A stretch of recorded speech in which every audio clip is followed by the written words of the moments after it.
자, 킴 JT 선생님 포트폴리오 들여다보도록 하겠습니다. 일단은 SPG가 30%이시고 삼성 엔지니어링이 15%, 두산 에너빌리티가 10%, 현대차가 10%, 솔로엠 10%, 드림 시큐리티가 10%, 선익 시스템이 10%, 일동제약이 5%이신데 일단은 뭐 보겠습니다. 첫 번째는 포트폴리오 전체 전략을 우리가 올려드렸는데 현대차는 주력으로 설정을 하고 있고, 그리고 자동차에 아쉬운 거는 이제 기아하고 현대 병행해서 우리가 한동안 기아의 기준을, 그리고 지금은 이제 현대차의 기준을 설정을 해서 주도력을 가져갈 수 있는 종목으로 주력주로 이렇게 편입을 하고 있거든요. 자동차에서는 20% 비중까지 채우고 있습니다. 다만 이제 문자 나갈 때는 현대차의 비중을 최대 30%까지 채울 수 있다 이렇게 나가요. 근데 이제 주력 기준에 우리가 현대차, 하이닉스, LG전자, LG화학, 이제 포스코케미칼 이번엔 주력으로 설정을 넣는 거죠. 그래서 비중은 이렇게들 돼 있단 말이에요. IT, 또 2차 전지의 기준, 그리고 자동차. 이걸 다 가져가신다, 주력을 다 가져가신다라고 한다면, 그렇다면은 비중을 이제 현대차 최대 폭은 20%. 만약에 이제 이 중에서 선별해서 가지고 가겠다 하시면은 비중을 조금씩 이제 다르게 설정하실 수는 있겠죠.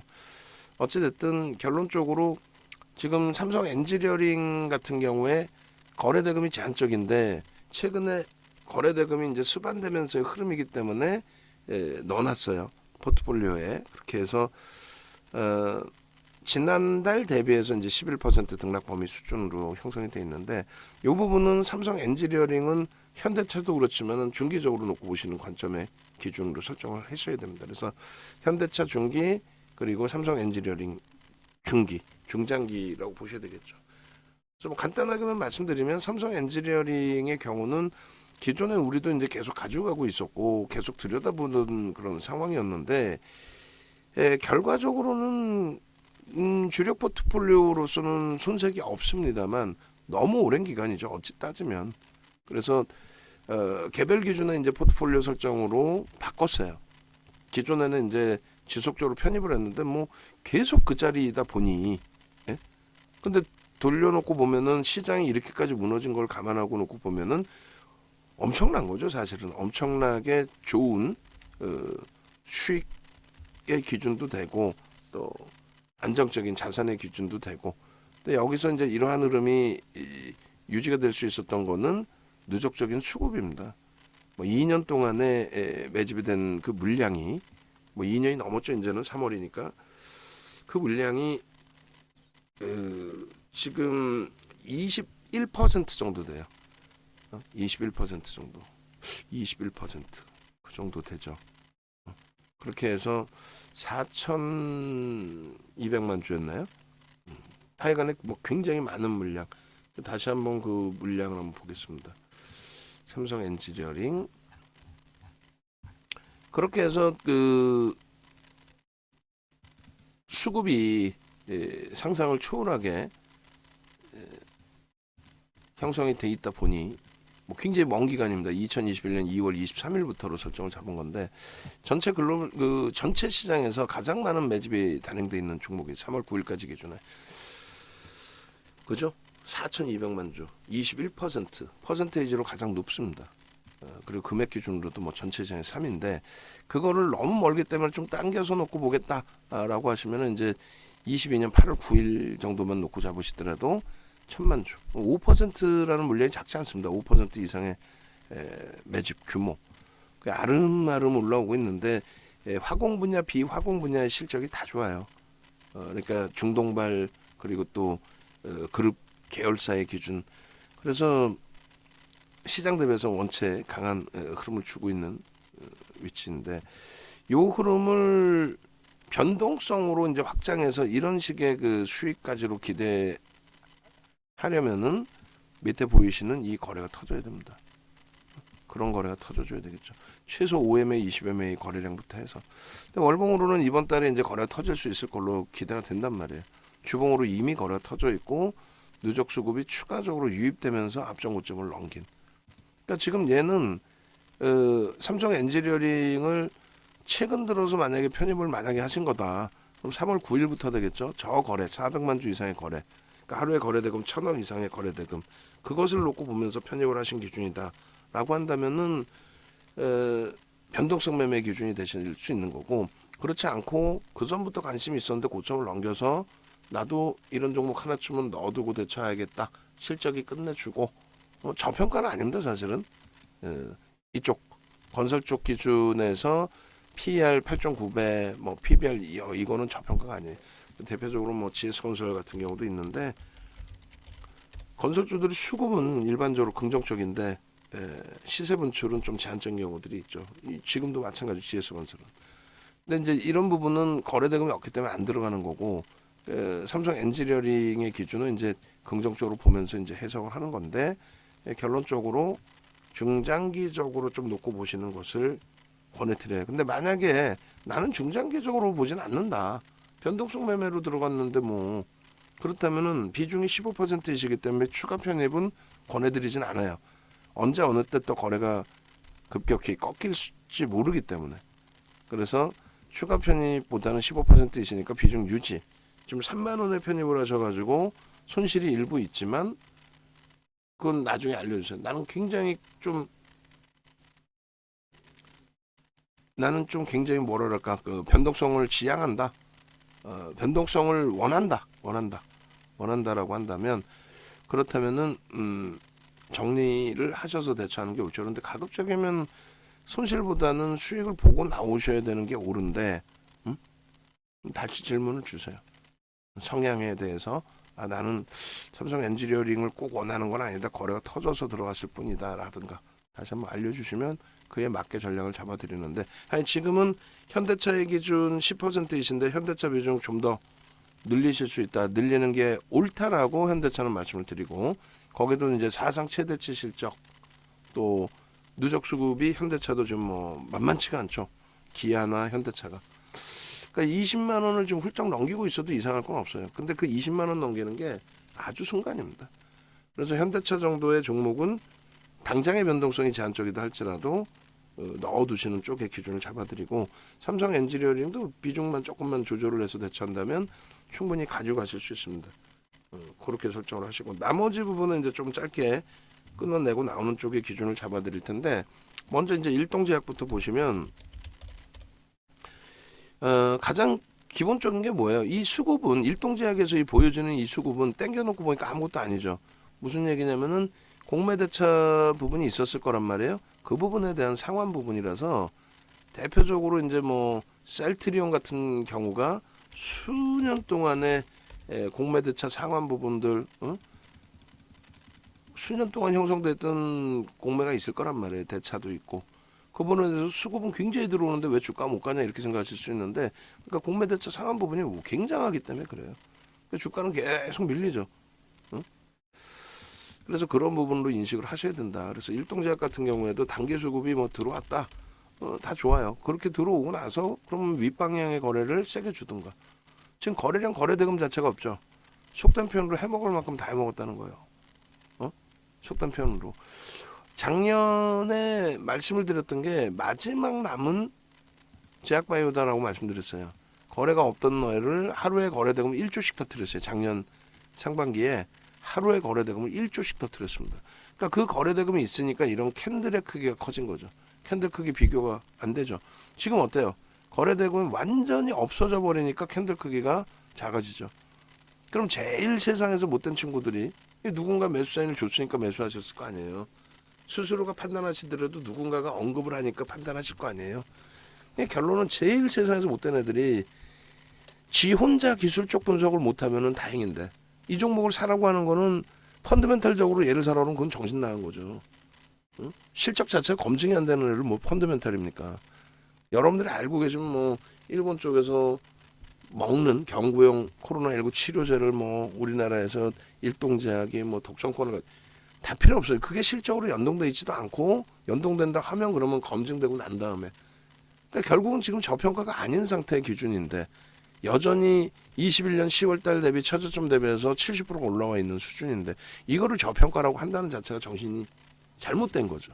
여러분들 말고 낙폭과대니 뭐 엄한 소리 하면서 이제 뭐 펀더멘탈적인 부분으로 접근하려고 하는 거는 그거는 그 자체는 잘못된 거고, 두 번째 기준은 기술적인 부분에서도 그냥 딱 하나예요. 모든 종목 기술적 분석이 얘한테는 맞고 쟤한테는 적용이 안 되고 그러면 안 돼. 모든 기술적 분석은 대형주, 중형주, 소형주, 일주, 월봉, 분봉에 다 똑같이 객관성을 가지고 대처가 될 수 있어야 돼요.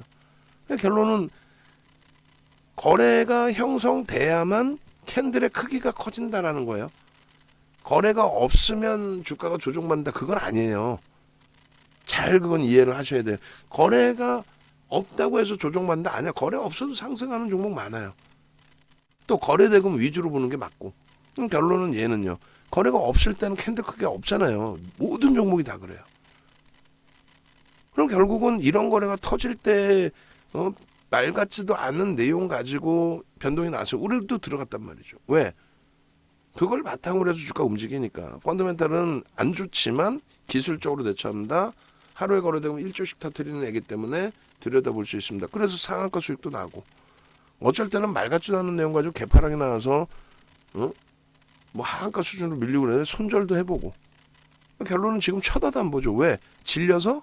아니, 오늘이라도 당장 거래량 거래대금 수천억씩 터지면 들여다보죠. 거래량 없잖아요. 이걸 왜 사요? 이걸 왜 들여봐? 왜 들여다봐? 최근에 사신 것 같단 말이에요.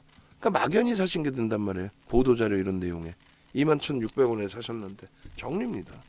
되돌리더라도 정리입니다. 거래 터지면 들어가는 거예요.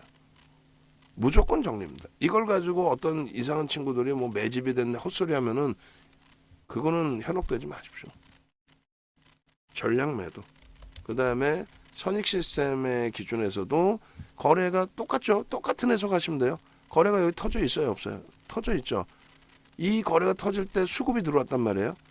뭐 얘를 나쁘다 평가하는 게 아니라 지극히 정상적인 종목이라고 설정하면 돼요. 500만 주씩 터지는 날은 거래대금이 얼마? 1,500억씩 터진 거죠. 그런데 지금 중요한 거는 그 거래량 이후에 안 터지잖아요. 뭐 수급이 들어왔어. 그럼 계속 들어와? 전화해봤어요? 야, 니들 더 살래라고 물어봤어? 모르잖아, 더 살지 안 살지를. 그러면 그 부분에 대해서 뭔가 검증된 내용이 있어야 되는데 2천억짜리의 기준에 회사가 나쁘다는 게 아니라 검증받아야 될 게 너무 많다. 2천억 수준에 놓여져 있는 그런 종목이기 때문에 2천억인 거다. 이게 만약에 여러분들이 아실 정도로 어마어마한 내용들이 그렇게 계속 있는 거라면 메이저가 다 샀어야죠. 응? 메이저가. 그렇지도 않잖아요. 케빈 선생님께서 속보해서 스위스 중앙은행 CS 쪽에 71조 유동성 지원 지수 선물 일제 급등 1% 넘어야 이제 좀 폭등의 개념이라고 할 수 있죠. 뭐 급등은 뭐 폭등이 아니니까. 예. 그리고 뭐 우호적이죠. 긍정적인 내용이죠. 근데 뭐라 그랬어요? 전혀 신경 쓰지 마시라니까요. 예? 전혀. SVB 관련된 내용 전혀 신경도 쓰지 마세요. 아니, 농담이 아니라 그럼 파생이 연동돼 있지 않기 때문에 전혀. 얘기했잖아. 우크라이나 사태를 우크라이나 사태 자체 전쟁 자체는 좀 나쁜 거지만 주식시장에 미칠 수 있는 영향력은 전혀 신경 쓰지 말라 그랬죠. 작년 3월 이후에 우크라이나 사태가 전 세계 글로벌 시장에 충격 준 적은 단 한 번도 없습니다. 3월에 유럽이 하루에 막 5%씩 박살나고 했습니다만 그 이후에 유럽은 오히려 사상 최대치 신고가예요. 그러니까 윤정두가 그거 전혀 신경 쓰지 마세요. 신경 안 써도 돼요. 그래서 좋은 자료 내용도 올려주면 감사하고, 그리고 그 자료 내용들 잘 읽어보시고, 또 이왕이면 이렇게 유동성 공급이 나왔다. 땡큐하죠. 그리고 만약에라도 부정적인 내용이 나오면 그 전혀 신경 쓰지 마세요. 아시겠죠? 선물 하루에 뭐 하한가도 맞습니다. 선물 4%씩 시간의 선물. 그렇지 않죠 지금. 그래서 선익 시스템 같은 경우에는 2천억 원대의 종목이다. 그 수준에 맞는 종목인 거예요. 없는 재료 뭐 숨겨진 내용 그런 게 있는 게 아니고 그건 불법이야. 그렇게 되면. 저평가 상태냐 그래서 저평가도 아니죠 사실은. 컨센서스도 안 나와 있고. 근데 얘를 왜 샀냐 이거지. 왜 사셨냐 이거지. 누군가 사라 했겠지. 그럼 하루에 이렇게 10만 주 단위씩 매수가 들어왔어요. 예를 들면 외국인가 그것도 쌍끌이로. 좋아. 얘들이 더 살지는 알 수 있어요? 알 수가 없다는 얘기예요. 농담이 아니라 자금 집행이 끝났어. 야, 3% 정도 사자. 자금 집행이 끝났어. 근데 뭐 어떻게 하라는 얘기야. 비슷한 경우에 1조가 넘는 우리 더존비전이 최근 들어서 종목 신호가 나왔단 말이에요. 상승 형태 확인형에. 그리고 신호가 나오고 신호가 꺼져버렸어. 우리는 뭐 교육용으로 잠깐 들어갔다 빠져나왔고 지금 1조 1천억인데 얘 하루에 막 50만 주씩 기간이 있었어요. 1.3, 1.6%. 그죠? 50만 주면 3천만 주짜리니까 1.6%인데 아니 그렇게 때려 사놓고 주가가 이렇게 폭락하는데 냅둬. 그 여기서 끝나고 안 들어올지 아니면 다시 들어올지 전화해봤어요? 안 해봤죠. 모르잖아. 확인이 안 되잖아. 그래서 거래대금 평상시 없던 종목이 거래가 빵 터지고 그 연속성이 없다면 들여다보기 어려운 거예요. 야 이건 낙폭과대인데 아니 그렇게 생각하지 마세요. 정리입니다. 전량 정리하시고 거래가 다시 1,000억 수준으로 터져주면 그때 보는 거예요. 그때 단타 치는 거지.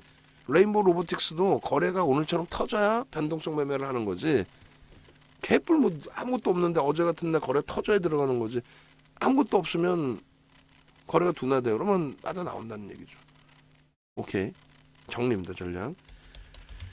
드림 시큐리티. 그러니까 지금 가지고 계신 종목이 다 뭐 1,000억짜리, 2,000억짜리 이거 뻔해요. 어떤 친구들이 이런 매매 사인을 주는지 딱 정해져 있어요. 지 수준이 이것뿐이 안 되는 애들이 이런 종목을 하는 거예요. 언제 뭐 자산을 운영해 본 적도 없고 그리고 회원분들의 자산을 뭐 직접 운영하는 건 아니지만은 그 자산의 규모가 어느 정도다 생각하면서 매매를 해본 적도 없는 친구들. 그럴 거 아닙니까? 지금 우리 킴 JT 선생님 그리고 우리 방 안에 계신 모든 분들이 윤정두의 과금이 비싸서를 떠나서 자산들이 다 어느 정도 크세요. 그리고 요즘에는 진짜 뭐 조금 전에 직장인들 뭐 저 기사 하나 났더라고. 에코프로에서 200% 수익 내가지고 10억이 돼서 자기는 은퇴하겠다고 현대차 다니는데 결론적으로 그 무슨 얘기냐면은 직장인 분들이 몇 억씩 하시는 분들 많아요. 뭐 그 규모, 뭐 금액이 뭐 몇 천만 원, 몇 억 그게 중요한 게 아니라 규모가 중요한 게 아니라 요즘에는 이제 화폐 가치가 점점 더 또 이렇게 훼손됐잖아요. 결론적으로 지금 킴 JT 선생님의 자산 규모도 작지가 않아. 농담이 아니라 이거 포트폴리오 정리되고 나면은 영상 올려드릴 테니까 연구원분들 전화하셔가지고 VVIP 방으로 옮겨 오시라고 그러세요. 어차피 지금 보니까 종목들이 이런 종목이라면 변동성에 대해서도 대처를 하셔야 되는데 라이브 방송에서 직접 대처를 하시는 게 옳아요. 오히려. 항상 그 말씀 드렸어요. 1% 밑에서 사는 거하고 1% 위에서 정리하는 거하고 그잖아요. 오늘 같은 경우도 예를 들면 레인보우 로보틱스가 다시 돌려서 뭐 상한가를 갈지 어쩔지 모르겠지만은 우리는 일단 현재 기준에 10만 5천 원에 정리가 전량됐고 지금의 기준에 다시 10만 원, 10만 700원 공마이란 말이에요. 고 3천 원, 4천 원, 5천 원의 차이가 굉장히 커요. 그리고 전량 차익 실현 재편입의 기준에서도 굉장히 큽니다. 그거 크고요. 두 번째로는 자산 규모가 작지 않으신 상태이기 때문에 이런 시가총액 1,600억짜리 이런 종목은 예를 들어서 우리가 방 안에서 딱 들어가 버리면 한 분이 사도 이건 대주주 지분 다 사버릴 수도 있단 말이에요. 그건 좀 오반가? 어찌됐건. 우리가 주요 주주가 될 수 있는 종목군들이란 말이에요. 그럼 하루에 거래대금이 없을 때 얘 얼마예요? 거래대금 없을 때 20만 주라고 치면은 6억?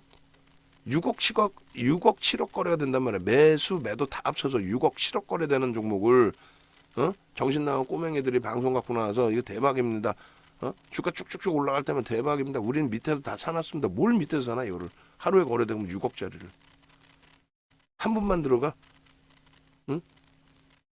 여러분들이 들어가신 거 10분만 들어가도 하루 거래대금 그 이상으로 사버리잖아. 어떻게 빠져나올 건데? 여러분들이 사셨으니까 누군가 들어 올려주고 여기서 차익 실현하십시오라고 해주나요? 아니죠. 결론은 전량 매도입니다. 뭐 손익이 어떻게 되시든 전량 매도. 응? 그렇게 해서 오늘 포스코 케미칼을 일정 부분 사셨을 텐데 포스코 케미칼의 비중을 채우시는 걸로 평균 단가 낮추실 만큼 낮춰놓으시고 그 대신 너무 뭐 비중을 높게 잡는다 그건 안 되고요. 우리가 최대 폭의 비중을 20%로 그리고 포트폴리오 기준에서의 비중은 10%로 설정을 해드리니까 그 부분에 대해서 이미 다 사셨다 그러면 멈춰 계세요. 그렇게 해서 우리 종목으로 옮겨 놓으십시오. 왜? 포스코 케미칼도 오늘 하루에 14% 올라왔어요.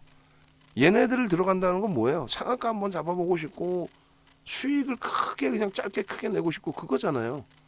근데 포스코 케미칼이나 에코프로 보셨잖아. 에코프로 BM도 보셨고 에코프로 BM 보시면은 이틀 만에 30-40% 움직여버려요. 이런 날 이렇게 두 번 3월 3일 3월 6일 금요일 월요일 이게 지금 16만 원 수준에서부터 여기까지 따지면 16만 원에서부터 얼마? 21만 7천 원. 그럼 얼마? 6만 원 가까이 올라온 거죠. 30-40% 올라오고요. 근데 굳이 왜 소형주에서 어려움을 가지고 가시냐 이거지. 전략 매도입니다. 선익 시스템 그리고 드림 시큐리티. 예? 아이고 뭐야 어떻게 된 것도.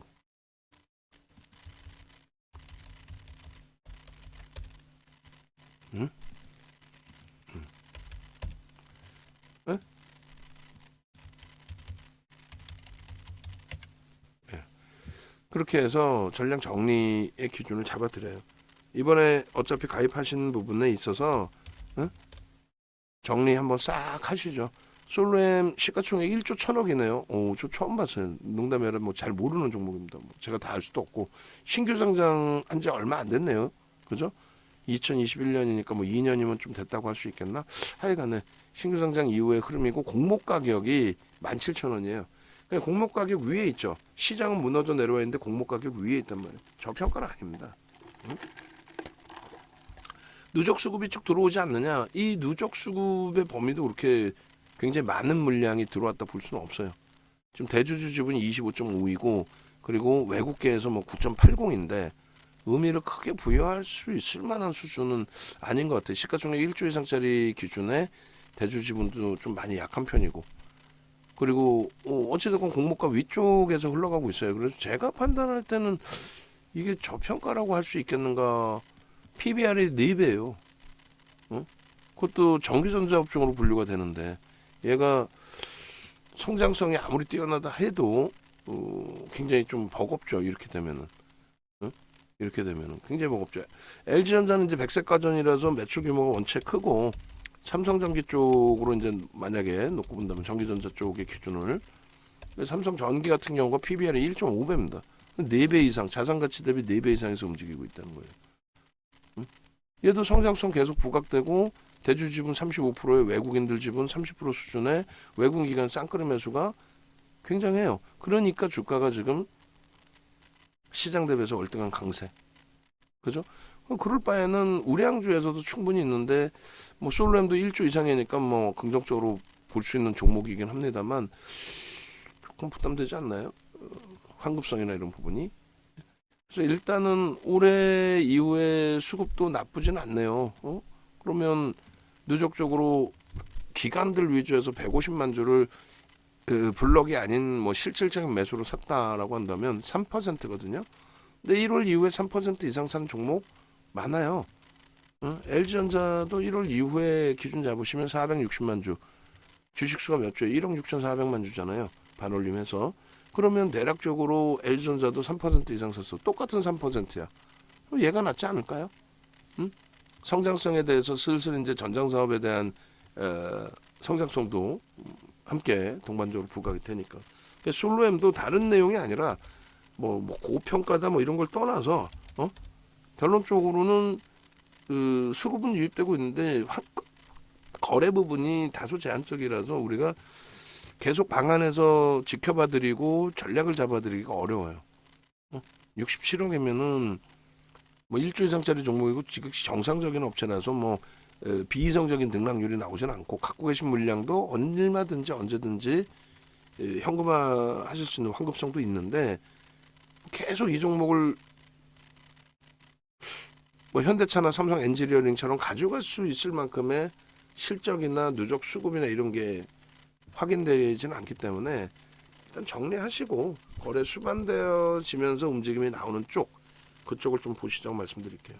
그리고 두산에너빌리티 같은 경우는 우리가 가지고 있어요. 가지고 있는데 1차 편입 이후에 멈춰 있어요. 응? 1차 편입 이후에 얘도 10조가 넘는 종목이 11조인데 11월 이후에 한 3% 매수가 돼 있습니다. 그리고 2월 중순 이후로 놓고 보시면은 2월 중순 이후에 여기서부터인가 2월 16일 2월 16일부터 보시면 한 1.5% 되나요? 그 정도 한번 볼까요? 누적 1100만 주 그러니까 1.5% 2%가 채 안 되는 어찌됐건 물량이 들어왔어요. 적지는 않습니다. 금액 기준으로 많은 편인데 결론적으로 지난주에 거래가 빵 터지고 하필이면 지난주 이후에 시장이 무너져 버리죠. 이렇게 거래 터지고 시장이 좀 멀쩡하거나 좀만 받쳐줬어도 제가 볼 때는 한 탄력을 더 받았을 텐데 왜? 누적 수급이 나쁘지 않아요. 뭐 공매대차 상황이 있다 할지라도 앞부분까지 하면은 2.5% 3% 가까이 들어온 거라서 크게 이 수급범에 대해서 부정적인 해석을 굳이 할 필요는 없을 것 같은데 어찌됐건 과한 매도 이후에 가격 반발력 줬고 여기서 맴돌고 있습니다. 계속 거래가 이렇게 둔화되면 못 들여다봐요. 수급이 뭐 더 들어온다는 보장도 없고. 응? 다만 이제 이쪽도 이제 원전 이슈가 중간중간 한 번씩 불거지는데 일단 나머지 소형주들 먼저 정리하시고 나서 그러고 나서 들여다보시죠. 나머지 소형주 정리하시고 나서 들여다보시는 걸로. 응? 그렇게 해서 우리는 지금 이 두산 에너빌리티를 2차 편 그러니까 1차, 2차 두 번 들어가자 했는데 1차 편입하고 지금 멈춰 있는 거예요. 멈춰서 이렇게 관망하고 있습니다. 그죠? 거래가 터지면서 돌려질 때 그때 따라붙든 최악의 경우는 만약에 이 저점을 깨면 시장 영향이든 뭐든 만약에라도 이 저점을 깨면은 추가 편입보다는 일단 손절하고 후퇴한 다음에 다시 들어가는 걸로. 왜? 지금까지 얘기한 것처럼 거래가 터져야 들여다본다 했는데 거래 터지면서 수급까지 들어와서 고마운데 또 주가가 눌릴 때도 수급은 나쁘지 않았는데 근데 계속 이렇게 흘러간다면 그렇다면은 유지하기가 어려워지죠. 그렇게 해서 기준을 잡아드립니다. 유지 지금은 이제 유지 소형주부터 정리하시고 정리 끝나고 나시면 재차 질문 주시고 우리 포트에도 포트폴리오 구성에는 들어가 있지 않습니다만 전체 포트폴리오 전략에는 변동성 종목으로 설정해 놓고 있는 거니까 그 전략 같이 확인하시고 대처하시면 되겠습니다. 마지막으로 SPG 보고 그 다음에 포스코 케미칼 이제 녹화 끝내놓고 다시 볼 텐데 좀 짜증스러워요. 포스코 케미칼도 전일 대비해서 8%니까 뭐 사실은 행복해야 되는 상황에 고점 대비해서 또 5%가 밀려버리니까 이번에는 차익 실현하고 재편입하는 게 옳았었나 결과적으로 이렇게 돼버리는 거죠. 아쉽게도 좀 짜증스럽네요. 그죠? 자, SPG입니다. SPG 같은 경우에도 이게 이제 오늘 글쎄요. 오늘 뭐 만약에 개장 초에 포스코 케미칼이나 레인보우 로보틱스 때문에 정신이 하나도 없어서 뭐 그랬습니다만 오늘 그러니까 기계적으로 대처하셔야 돼요. 얘도 뭐 냅두면 다시 가겠지 이러시면 안 돼요. 냅둬서 내일 만약에 또 상한가 갈 수도 있어. 그걸 제가 어떻게 알아? 솔직히 하면 몰라. 응? 얘 어떻게 될까요? 그럼 몰라요. 농담이 아니라 무책임한 게 아니라 얘에 대한 책임을 제가 가져갈 이유가 없잖아. 근데 결론은 왜 몰라 말씀을 드리냐면은 이런 종목은 지금 펀더멘털적인 요인이 아니라 펀더멘털 외적인 요인, 심리적인 요인에 굉장히 크게 움직임을 가지고 있는 그런 상황이 됩니다. 결론적으로 이 그 SPG 같은 경우에는 뭐 내일 당장 누가 뭐 어떻게 건드릴지에 대해서는 내일의 수급을 봐야 돼. 또 오늘도 이거 어떻게 할까요? 일단 전저점 이탈되면 다 매도예요. 그리고 종가의 기준에서도 매도의 기준 설정 범위를 가져갈 수 있습니다. 비중을 줄이는. 그리고 지금 비중이 30%세요. 그러면 안 돼. 아무리 얘가 어떤 큰 이슈가 있고 긍정적으로 추이 추세가 나오고 있다 할지라도 변동성이 감당이 안 되죠. 이게 고점 대비해서 지금 몇 퍼센트 밀렸어요. 9%인데 계속 가지고 계신 상황이다 그러면 안 돼요. 정리가 되셨어야 되는 게 옳습니다. 그러니까 우리가 포스코 케미칼을 놓고 보는 거하고 또 틀리단 말이에요. 포스코 케미칼의 입장에서는 우리의 입장에서는 이 종목을 24만 원에도 최악의 상태는 23만 원 기준까지 열어놓고 대처를 합시다. 2차 전지 기준에서는 객관적으로 나와 있는 내용이 또 앞으로 나올 포드사와의 관계 내용이 또 실질적인 폐배터리 관련해서 이슈 뭐 에코프로도 거기에까지 이슈가 불거져 있지만 모든 걸 감안했을 때 공급망을 가지고 있는, 유통망을 가지고 있는, 또 자원을 땡겨올 수 있는, 광산을 가지고 있는 그런 기준에서는 가장 유리하다라고 말씀드렸고, 그 범위에 또 주가 변동성의 수급 범위도 유리하다 했어요. 그래서 지금 뭐 지금도 난감해요. 저도 지금 뭐 어디 그냥 구멍이 있으면 구멍 속으로 들어가고 싶을 정도로. 농담이 아니라 이날도 우리 차익 실현 안 했잖아요. 어지간한 거는 밀리면 그냥 차익 실현, 또 오버슈팅이면 차익 실현 이렇게 하는데, 그죠? 예.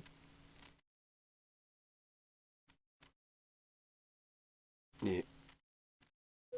아이고, 아이고. 그래서 일단은 현재 기준에서 여러분들이 놓고 보실 때 요 꼬리 부분이 오늘도 결국은 요때랑 똑같아졌어요. 요날은 뭐 꼬리 일부 달릴 때도 감내를 하고 종가 돌렸다고 치면은 다음날의 기준이 돼버렸잖아요. 예?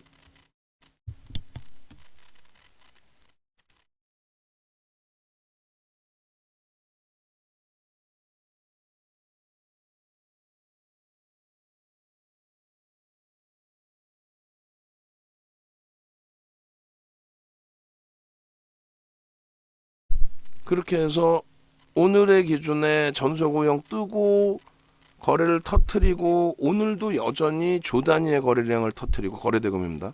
벌써 1시 24분이긴 합니다만 1조가 넘겨질 걸로 분명히 보고 있단 말이에요. 그리고 앞전 고점을 힘있게 거래를 터트리고 넘겼고, 그러니까 뭐 하여간에 지금 얘기해봐야 고점이 밀려 있으니까 이 부분에 대해서는 핑계거리로 인식이 잡힐 수도 있어요. 근데 우리는 기존에 작년부터 계속 전략적으로 가지고 오고, 또 전량 차익 실현 재편입도 기준을 잡았고, 오늘은 차익 실현을 못한 상태가 돼버리죠. 못한 상태에 추가 편입의 기준을 가져가더라도 2차 전지 기준에 타격으로 설정을 해서 대처한다. 요 기준인 거고, 그리고 SPG 같은 경우는 SPG도 내용이 있겠습니다만 이런저런 내용이 다 있겠죠. 똑같이 뭐 2차 전지처럼 저평가 상태가 아니에요. 2차 전지도 뭐 저평가가 아닙니다. 결론은. 근데 결론은 어찌됐든 이 상태에서 SPG 같은 경우에는 2차 전지처럼 지금 전체 시장의 기준에 성장성에 대한 부분이 완벽하게 인식이 잡혀있는 그런 상황은 일단 아니죠. 그러니까 펀더멘탈적인 부분의 일부, 또 모멘텀의 기준의 일부, 또 현재 형성되어 있는 시가총액에 대한 부분의 일부, 그리고 누적 수급 범위에 대한 일부. 아무리 손바뀜 수급이라고 해도 누적적으로 좀 수급이 있어야 되는데 뭐 그런 부분도 제한적이죠. 그래서 개인 선호 종목이란 말이에요. 자, 이렇게도 한번 볼까요? 교육용의 기준이 될 수 있으니 이렇게 보시면은 SPG 같은 경우에 이렇게 기준이 잡힙니다. 매도와 매수를 보시면 거래가 터져 있을 때 기준을 설정을 잡아드려요.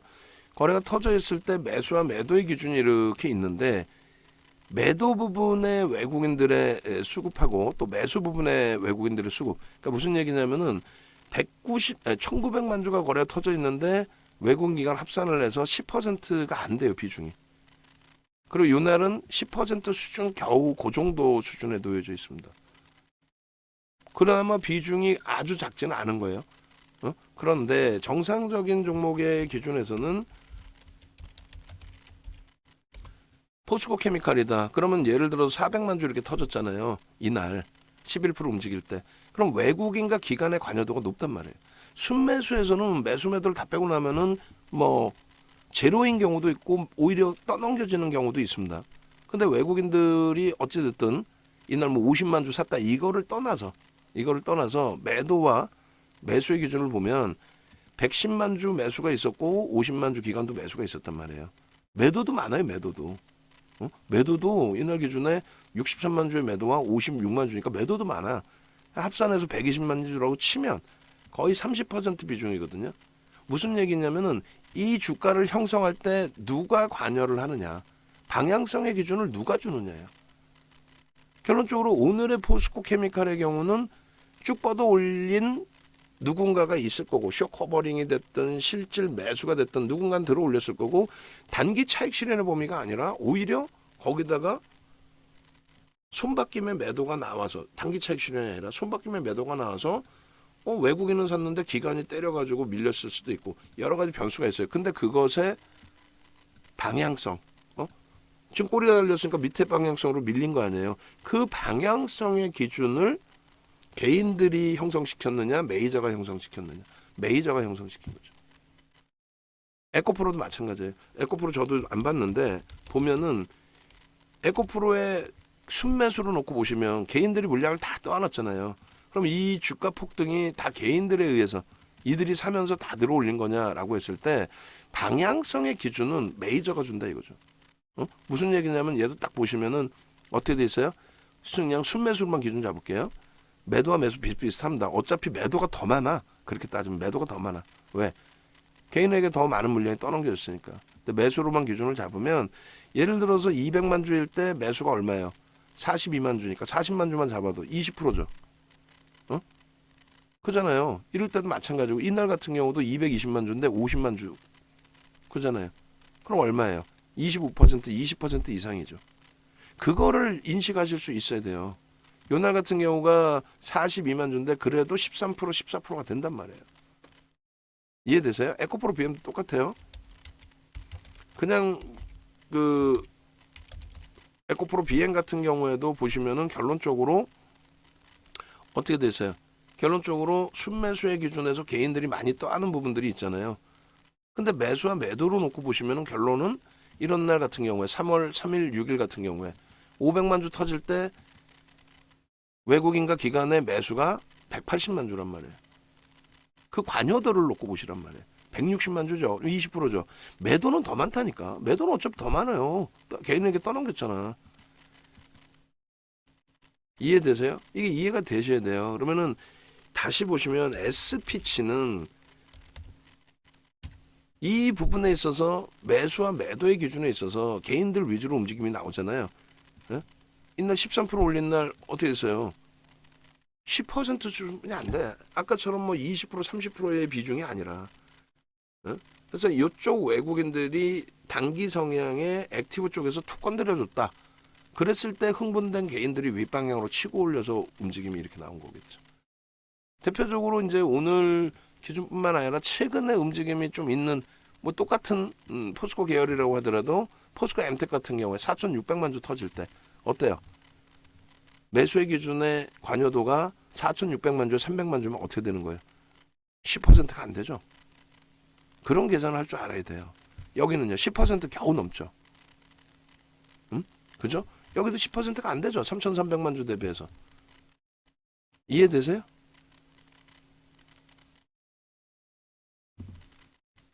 그래서 대형주와 소형주의 변동성의 질적인 부분이 달라진다라는 그 말씀 드리는 거예요. 우리 그 뭐 금양그린 파워 같은 경우도 신규주잖아요. 이쪽 친구도 마찬가지. 얘는 좀 다를 수 있겠다. 왜냐면은 매도가 월등히 나와 있을 수 있으니 요날 같은 경우는 의미가 없고 그 다음 날 매수 매도가 없는 것처럼 보이잖아요. 외국기관 3명이 고스톱 치는 게 아니라 여러 명이잖아요. 그럼 매수 수급 보시면 없어. 개인들 혼자 그냥 갖고 놓은 거야. 누군가가. 그래서 방향성의 기준을 논하기가 어렵다. 레인보우 로보틱스는 어떻게 돼 있을까요? 레인보우 로보틱스는 저도 궁금해요, 사실은. 근데 레인보우 로보틱스도 오늘 기준에서는 뭐 장 끝나고 한번 그런 걸 놓고 보실 수 있어요. 그래서 야 이거를 시가총액도 1조 정도 넘고 삼성에서 또 그렇게까지 매수를 하고 그렇다면 들여다 볼 만하지 않겠어? 뭐 이렇게 기준을 잡을 수 있습니다. 좀 오후장에 봐서 상황에 따라서는 제 편입 일부 발을 또 담궈 놓을까라는 고민을 저도 합니다. 그러니까 매수 기준으로 놓고 보시면 어제 210만 주의 메이저의 기준이 어찌됐건 15%가 넘죠. 소형 잡주하고는 그 차이가 일부 그래도 있다라는 얘기예요. 17% 오를 때 800만 주인데 11만 5천 주? 그럼 어떻게 돼요? 역시 마찬가지로 15% 이상. 그나마 소형 잡주보다는. 그런 맥락에서 이해를 하셔야 됩니다. 자, 그렇게 놓고 보시고 그래서 SPG 같은 경우에는 일단은 지금 현재 기준에서 직전 저점이 얼마? 28,500원이 직전 저점인가요? 아니면 어떻게 되죠? 한번 볼게요. 직전 저점이 이탈되면은 일단 전량 매도하시고, 그러고 나서 거래가 다시 터지는 모습 확인하시고 주봉으로 놓고 보면 추세는 뭐 볼 수는 있어요. 주봉으로 놓고 보시면 추세는 볼 수 있는데 변동이 너무 커서 그 추세가 이탈되는 순간 버겁다는 얘기죠. 그러니까 29,250원, 요자락이 이탈되거나 꼬리 빼고 뭐 29,500원, 29,500원, 29,250원 이탈되면은 그러면 일단은 전량 정리하십시오. 30% 비중이라 굉장히 좀 심사숙고하셔야 되는데 일단 22,500원에 편입하셔서 수익이 나신 거예요. 그죠? 근데 이런 수익을 계속 추구하시다 보면 나중에는 감당이 안 돼요. 그전에 세상이 우습게 보일 거 아닙니까? 이때 언저리에서 들어가신 것 같은데 냅뒀더니 이렇게 가더라. 세상이 얼마나 쉬워요. 돈 벌기 쉽고. 근데 안 돼요. 시가총액 1위까지 올라온 또 시가총액 2위까지 올라온 에코 프로의 경우도 이렇게 음봉으로 떨어지면은 오늘은 아예 안 들어가죠. 포스코 케미칼이 있고 뭐 여러 이유가 있다 할지라도 이런 꼬리에서 전략 매도가 맞습니다. 8%까지 올라왔다 마이너스 3%로 끝났는데 이걸 갖고 갔다? 그랬더니 이런 좋은 수익이 나더라? 안 돼요. 원칙 지키셔야 되고 대처하셔야 됩니다. 이렇게 해서 이제 가지고 계신 SPG, 삼성 엔지니어링, 두산 에너빌리티, 현대차, 솔로엠, 드림 시큐리티, 선익 시스템, 일동제약 다 말씀을 드렸고 일단은 저희 쪽에서 이제 요 동영상 링크하고 다 드리면서 설명을 드릴 텐데 자산 규모가 작지 않으세요. 옮겨 오십시오. VVIP방으로 옮겨 오시고 옮겨 오실 때 이제 기간 부분이라든가 혜택을 좀 줄 수 있느냐 물어보시고 그리고 예를 들어서 이제 종목 강연에 4월 1일 강연에 가급적이면 오시면은 좋을 것 같아요. 왜냐하면 SPG에 30%씩 비중을 들어가신 정도라면 변동성 매매를 하시겠다는 입장이신데 그렇다면 종목 검색기 활용하십시오. 그래서 어제 같은 경우에 레인보우 로보틱스가 주관적인 생각 다 빼는 거죠. 객관적인 생각만 놓고 보는 거죠. 9.60에 84,500원에 포착이 됐단 말이에요. 어떻게 해요? 매수를 했죠. 우리가 8만 원 초반 또 8만 원 중반에 손절을 했던 3월 10일 날 손절했던 종목을 어제 재편입을 했단 말이에요. 문자를 발송을 하고. 그게 오늘 기준에 뭐 어찌 보면 운이 좋은 거죠. 그렇게 해서 20%까지 다시 올라서서 10만 4천 원인데 조금 전에 계속 쳐다보고 있었던 게 공시 보고 쳐다보고 있었던 게 사실은 10만 원 미만에서 갈등을 많이 했거든요. 그러니까 일단은 뭐 오늘은 오늘대로 넘겨놓고 결론적으로는 2만 원 더 올라온 거잖아요. 차익 실현 범위가 20% 이상을 1조 이상짜리에서 수익을 내고 빠져나온 기준이 된단 말이에요. 그래서 결론적으로 이러한 종목 검색기 활용 방법이나 또 종목을 아까처럼 정리하셔야 될 종목이 많아졌잖아요. 거래가 완전히 둔화되어 있는 그 기준에. 그래서 그런 기준에 교육을 최소 우리가 6시간 교육을 지금 진행을 할 건데 완전하게 이건 교육 위주로 가요. 그리고 소수 정예 인원만 딱 신청을 받아서 강사가 4명입니다. 4명의 강사가 집중적으로 붙어서 거의 1대1로 원하시는 궁금증 그 사항 다 해소해 드리고 윤정두가 포트 구성 다시 해드리고 한 분 한 분 성향에 따라서 나는 매매가 원활치 않아요. 나는 매매를 하고 싶어요. 나는 비중을 이렇게 나누고 싶습니다. 그럼 다 기준 잡아서 선생님께서는 이렇게 대처하시죠. 비중은 이렇게 갑시다. 만약에 변동성 매매를 원하신다. 그럼 뭐 종목 뭐 가져갈 필요 뭐 있어요. 전량 현금화 하셔가지고 대처하시고. 근데 그 금액이 또 자산이 너무 크다 하시면은 어떻게 해야 돼요? 그러면 일정 범위의 자산은 포트폴리오 구성을 해놓고 나머지 일정 범위에서 난 변동성 매매하겠다라든가 그 기준을 명확히만 잡아놓으면은 매일매일 종목은 나와요. 오늘 같은 경우도 어찌됐든 어디서든 종목은 나오죠. 제가 못 보고 있는 사이에 레인보우 로보틱스를 재편입하실 수 있는 분들도 계셨을 수 있고 또 에코프로 같은 경우에 어제까지 제대로 나오다 오늘은 갭상승 이후에 음봉 떨어지면서 매수 신호 자체가 안 나오잖아요. 감으로 매매하는 게 아니고 그래서 4월 1일 교육은 농담이 아니라 두 번 다시 없을 좋은 기회죠. 왜? 윤정도가 굳이 저 교육을 진행할 이유가 없어요. 저도 몸도 피곤하고 10분 모셔서 뭐 110만 원이면은 1100만 원이면 굉장히 큰 돈이긴 하지만 굉장히 큰 돈이긴 하지만 강사분들 고생하시고 저 고생하고 여러분들 고생하고 그리고 호텔이니까 대관 비용 나가고 식사 나가고 그러면 지난번 2월 25일 날 강연회 때 지급한 금액만 1,900만 원이에요. 근데 1,900만 원 안 들어왔겠죠. 강연의 비용으로 안 들어왔어요. 그럼에도 불구하고 한단 말이에요. 그 지금 종목 검색기가 이제 윤정두 수식으로는 처음 나와 있고, 그리고 그 종목 검색기를 활용을 해서 지금까지 올려드린 내용에 검증된 부분이 수익으로 다 연결이 돼 있기 때문에, 그래서 이 부분의 검색기 사용을 좀 여러분들께 원활하게 알려드리려고 진행을 하는 겁니다. 1.2만짜리 종목도 훌륭하지만 우리도 SPG가 3월 9일이면 아까 말씀하신 이제 그 편입하신 그 가격대에 편입이 됐지만 우리는 그 수익보다 SPG 매매세는 안 나왔잖아요. 다른 때 같으면 나가요. 그 정도 시가총액이면 뭐 3천억 이상이면 교육용으로도 나가는데, 근데 여기서 원체 뛰어나니까